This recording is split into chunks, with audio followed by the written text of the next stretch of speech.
All right. Good afternoon, Todd. How are you? Good. How are you? Good. Good to Let's see welcome. you. Good to see you too. Good to see you too. So we have our upcoming academy. We're going to talk about that. But first, before we get into that, I want to talk about you for our followers to know who Great. you are. I know, right? So it's going to be fun. So Todd is the CEO of Autoelevate, and Todd used to have an MSP. He used to be a partner actually with Chartec before he started Autoelevate. And here we are. You have a great product, and ARRC and Chartec now use it. And so we're going to talk about it. Sweet.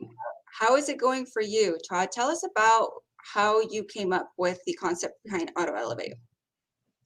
Yeah. So, I mean, the concept of Autoelevate just came about from, working as an MSP because I kind of found myself always having to have a continual conversation with my clients that I didn't like to have, which was they'd always complain that, something took 10 minutes or 15 minutes or an hour for me to respond to that was something that they thought they should or could be able to do themselves many times, which was accurate because I had them locked down to standard privileges. So, trying to figure out how do you then not give them admin privileges, but still allow them to have the flexibility to do the things they need to do and not always complain. Because, it's like usually the people that would want admin privileges were stakeholders in the company, more important, like, president, owners of the company or people that were highly mobile or very, kind of their VIPs or C-level people. And of course, when those people want something, you feel compelled to give it to them because otherwise they're like, well, we'll find someone who will say yes, Right. And Now, do you so, find they're actually the biggest culprits when it comes to um, getting hacked or getting breached or probably not following the rules because they are admin and they think yeah, they kind of know everything? yeah, it's kind of a, it's a bad situation because the C-level and the people that have the most authority in the company typically are the ones that have it, and they're also the ones that are the highest risk that shouldn't have it. Because they're the ones that obviously have access to the most stuff, the most important stuff that would potentially be hacked. So it's a bad, usually the common worker lower down the chain, they have no problem locking down and making them put up with it. Mm-hmm. But when it comes down to the president or vice president or CFO or whoever, then a lot of times they'll have it, and that can be really dangerous. So yeah, Right. they usually are the biggest culprits. People like Alex. Yeah, yeah. He's a very good example.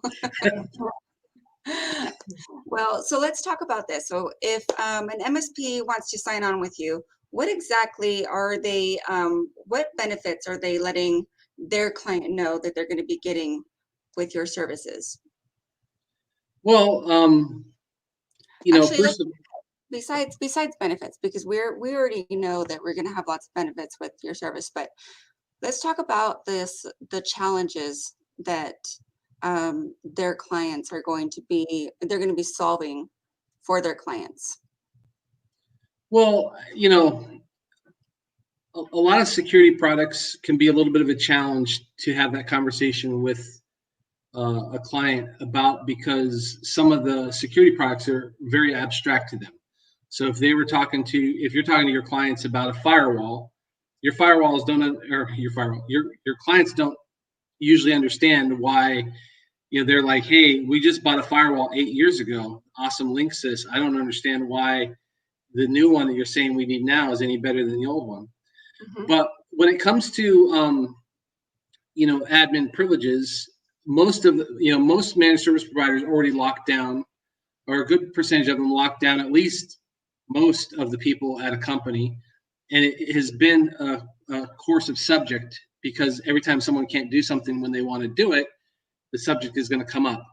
Right. So the biggest benefit, is to say that, hey, now with our new privilege access management system in place, all that's going to be automated where we'll automatically allow you to do things that you need privilege for still protect you. And if it's something that we haven't thought of or something that's new or something that is an emergency, we now have a system in place where we can give you a response directly to your desktop without you having to open a ticket or call us or anything else, and it'll take typically less than a minute. So Right. it's really reducing down the typical thing for the users when they want to do something from maybe a half an hour, or more, or several hours, or days in some cases, to 30 seconds. And that's something that users can relate to. Is it, Right. I mean, it definitely helps the technicians as well. oh yeah, And I mean, although clients don't typically clients typically don't respond so well to, we're putting a system in place that's really convenient for us. So it's always about them, right? Which is good. But the reality is, yeah, your technicians, the engineers who are doing the work, it definitely relieves a huge amount of ticket burden and time and hassle for them as well. I mean, that was one of the things when I had my managed service practice. I ran the business both ways. At one point, I had quite a few engineers. I had 13 or so engineers that worked for me. And at another point in time, I had scaled way back and started to outsource a lot of different things. And we started to really tighten up a lot of processes and, bring infrastructure into the cloud and do some other things where we were much smaller. But one of the problems when I was smaller is that, I was answering a lot of the requests for everything, which really sucked because you want to go to a baseball game or a movie or Disney World or something, after hours, weekends, or whatever. I mean, your clients don't stop, outside of 8 to 5. And when you're a smaller shop, which is great because we were smaller and lean and mean and had a really nice profit margin per technician. But at the same time, man, it was all the time. I was like, I could never get away from it.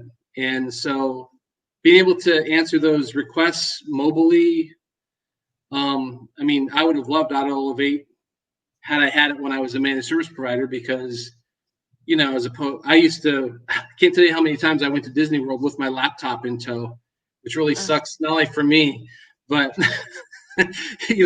trying to take a phone call, trying to get to somewhere quiet that you can take a phone call that has Wi-Fi, oh boy. it's horrible. So I think a lot of managed service providers can relate to that, but having a way where you can either have those things automated and not happen, or having a way where you simply can do it right from your phone is a big deal for your technicians, whether or not they're the owner. But I mean, if you're just covering nights and weekends and holidays, I mean, it makes a huge difference in their life too. So. Right. So can applications that require admin privileges be set up so that the internal, how do you say it? Let me rephrase. Can the applications that require admin privileges be set up to run by standard users, or is this something that is only used for installations and updates? Yeah, so definitely. I mean, a line of business application, an application that a user would typically, need to have, or I mean, there are a lot of, unfortunately, poorly written applications out there that require admin privileges to run. So without something like Autoelevate in place, you would simply have to give those users admin privileges. The problem being that then it's not just about that application, it's about everything they're able to do. Then, the door is wide open. They can do anything and everything, or a process can be kicked off that can take control and do those things as well. So yes, this is a very long way of answering your question, Brandi. Yes, you can set up a line of business application or an application that requires admin privileges to run on an ongoing basis. Automatically, you can make a rule for it so it'll run with admin privileges, just that one thing, and everything else in their session runs with standard privileges. Now, it So doesn't it sound still like it's gives very hard to do. it's easy. Yeah, I mean, it'll take you all of, a minute to set that up and be done with it. So, yeah, it's really easy. You Good. basically just launch off the application, and our system will see that it's something that requires privilege. You set it to a rule to say that it's allowed as a user, and that's it. Well, good. Before we move on, I want to go ahead and invite our viewers to go ahead and ask any questions on the comments. I actually even posted the link to log in and actually come on live with us if they wanted to ask you some questions. I just didn't want to catch you off guard. So I wanted to give you a All right. warning on that. All right. Fire away. It dawned on me that I did These it. are questions about Autoelevator, personal questions. What's your... Yeah, I put the link out there. I was like, I forgot to tell Todd. Somebody may just come on and want to ask some questions. So just a heads up, Todd, on that one. So anyone who's watching, feel free to enter that link and go on live with us and ask any questions to Todd here. Going back to Autoelevate, Todd. Now, is Autoelevate something that could be set up so that internal engineers don't have or run with admin privileges? Yeah, so we actually have a part of our solution called technician mode. And the idea behind technician mode is so that technicians or engineers internally at your own managed service practice can operate with standard privileges, but it gives them a way where they can elevate things without raising alerts to the rest of the team, and everything is tracked, and it gives so they can just specifically elevate certain things on their desktop without having to type in their password all day long. The really cool thing about that is that it uses our app as a form of second factor. So it makes it really convenient. They can kick it into technician mode by kind of just scanning a little QR code with their phone to if they need to turn their machine on to technician mode. And even when it's in technician mode, everything's still running with standard privileges. So they open their browser, their email, all those things are running with standard privileges, and they have the protection of that. But they can elevate certain things that they click on with one click as admin privileges, just like they normally would, only without having to type their password in all day long. So again, it makes it really convenient for them, but really nice and secure as well. So right. So users, are they able to set up their own approvals? You could do the same thing with an end user. So if you have an end user that is that VP or that C-level person that just is like, I'm not going to, I'm the owner, I'm paying the bill, I don't want to have to wait for anybody. You could give them that same sort of access that you give your engineers, but only for their specific company or machines. So they could do the same thing if you so desire. Got it. Okay, so now on a MSP level, is there a specific size requirement to use your service? How small do they have to be, or how big do they have to be, or are there all seats involved? So we recently just had a change where we now have, it used to be where you'd have to buy a block of licenses. So then that was created a thing where you were oversubscribed or kind of worried, well, am I going to be able to use all that up? Right. And now you can start off with just 10 licenses. So it's a very minimal amount, 10 computers. And that scales up incrementally. So as you deploy 11 or 12 or 13 or however many, it just scales up automatically incrementally. So it's a really low bar of entry to get started. It's really easy. Guess what? We have a visitor. Sweet. Here we go. Hold on. Let me go ahead and put him in the stream here. Hey, Travis. Hey, Todd. How's it going? Good. How are you? Good. We have Travis here from ARRC Technology, which is Chartec's MSP. And Travis is joining us because you use Autoelevate for ARRC Technology, right, Travis? Yeah. What would you say are what do you like most about it? Just its ease of use. So if there's anybody administrating any networks out there, just the task of getting calls all the time saying, hey, I need administrative rights to load this, or hey, I need more permissions to do this. Like, it's just a never ending thing. So having Autoelevate in the picture where somebody has the same request, but just any of our admins can approve the request from their phone, just makes it so much easier. So So, what is the implementation process like with Autoelevate, excuse me?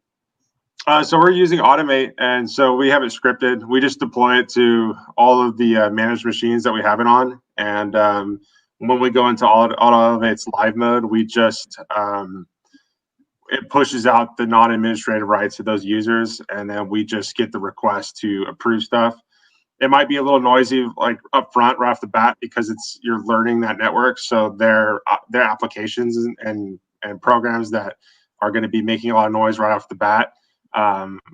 We whitelist applications, and we kind of cater it down to where it's not going to be as noisy. And then pretty much it's just going to be requests for just things that usually users don't need access to. And that kind of alleviates a lot of the noise and tickets that we get. Now, Travis, tell me about your position with ARRC Technology.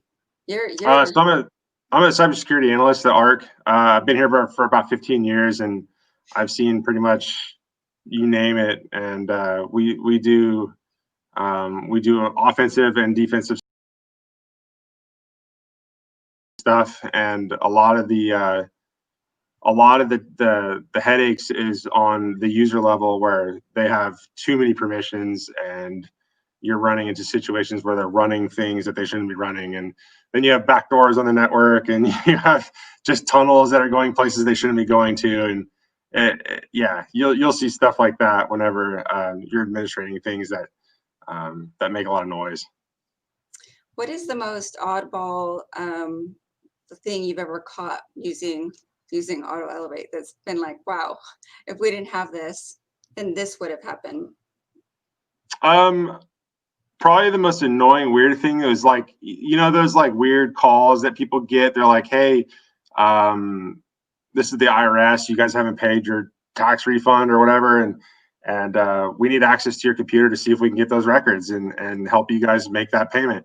So having Autoelevate in the picture will prevent the user from running the attacker's payload, right? Because we'll get a request on our cell phone saying, hey, so and so in accounting wants to approve this task from running, and then we could deny the request right off the bat and prevent that whole thing from going through. So then accounting is talking to the attacker saying, hey, I'm sorry, I can't get you connected. For some reason, my program is not letting you in. So, Very cool. Very cool. Now, the process to bring Autoelevate on to start working with ARRC, what was that like? Oh, it's simple. I mean, it's just basically like, hey, here's access to the portal, and here's your licensing, and you just run this script, and you're good to go. And that's it. We just rolled it out probably the same day we got access to the portal. So yeah, we were up and running. We ran in the non-live mode for like a day just to see how the agents ran, and but yeah, I mean, we quickly cut over to live mode, and we were already getting remediation right off the bat. Very cool. Go ahead, Todd. I can say, and now, I mean, you use Automate, which we have those scripts on our site. We do now have like in central scripts, not that this pertains to you, Travis, but we now have in central scripts. It's in the Synchro store for the script they can run the script for deployment there as well. We have a PowerShell script if you need those. Also VSA, and we have a new data RMM script deployment as well. So depending on what flavor RMM tool you deploy with or how you deploy, we now have that. Some of those things aren't posted on the site yet, like the Automate script is that Travis is using, but we have all that. So sorry, Brandi, go ahead. Yeah, no, that's totally fine. Well, going to everything that Travis is experiencing, do you have any questions for Travis, Todd, based on what how he's been using Autoelevate, and the benefits, and anything that you want to ask him? I mean, because he's living and feeling and knowing your service, so Yeah, I mean, I'm glad to hear. It's like I know when you first deployed it, you had like it seems like we had a very brief interaction of, hey, here's access to it, and we could see you're using it, you're there and using it, but we never really heard much. So we're like, I hope he's liking it. So it's good to hear that you're liking it. I'm trying to think now if I have any questions. That was really my main question. That yeah, it just worked. I mean, there's really no, there's no troubleshooting. It's just yes or no, And Travis, are you aware that that besides us, utilizing this product for the MSP's clients, if they're not a client, you could sell the service aside from that. Did you know that? Yeah, and you can even package this as a security offering too. I mean, it could be totally separate from your MSP stuff, and I mean, it's a very simple and easy tool to add to your kit, and it really does make life a lot easier for any administrator that's trying to do something, Has it improved the productivity of your technicians? Yeah, and the workforce. So, users that tinker around with things. I mean, they don't if they don't have access to something that they don't need access to, it just causes interruptions, for them if something breaks, right? So there's downtime for them waiting for a tech to resolve the issue that they caused. So a lot of those interruptions go away. Yeah. Well, there you have it, Todd. Direct from Sweet. from our MSP, ARRC Technology. They love your service. Sweet. Yeah. We have some new stuff coming that you're gonna really like as well, Travis. Stuff that allows you to do approvals for things other than just MD5 hash. So a bunch of stuff with certificate things coming up. So you can kind of even make easier rules that will even kind of address some of that stuff when you mentioned when you first deploy, you got to make some rules to begin with. So the new stuff coming here in the next couple of weeks, it's coming through our QA process in dev team, will really be nice because it'll allow you to make a little bit more dynamic rules that will even make that better. So awesome. Excited to hear. Yeah. Glad to see you guys make more changes. That's great. All right. Well, wonderful. Well, thank you so much, everyone, for joining us and following us. Travis, thank you for joining in and having a quick chat about your experience with Autoelevate. If anybody wants to get a hold of Todd, I have the email right here. And please feel free to continue to comment and ask questions, and we'll be here answering those questions. Don't worry if we're not live anymore. You'll still see the video, still ask questions, and still reach out to Todd if you have any as well. Yeah, thanks for coming on, Travis. When I saw it was Travis coming on, I got nervous. I was like, man, this is gonna be like a technical question. I hope I know the answer. Wonderful. Well, all right, guys, thank you so much, and we'll talk to you soon. I'll see you at Academy, Todd, December 2nd. Sounds good. All right, see you guys later. See you.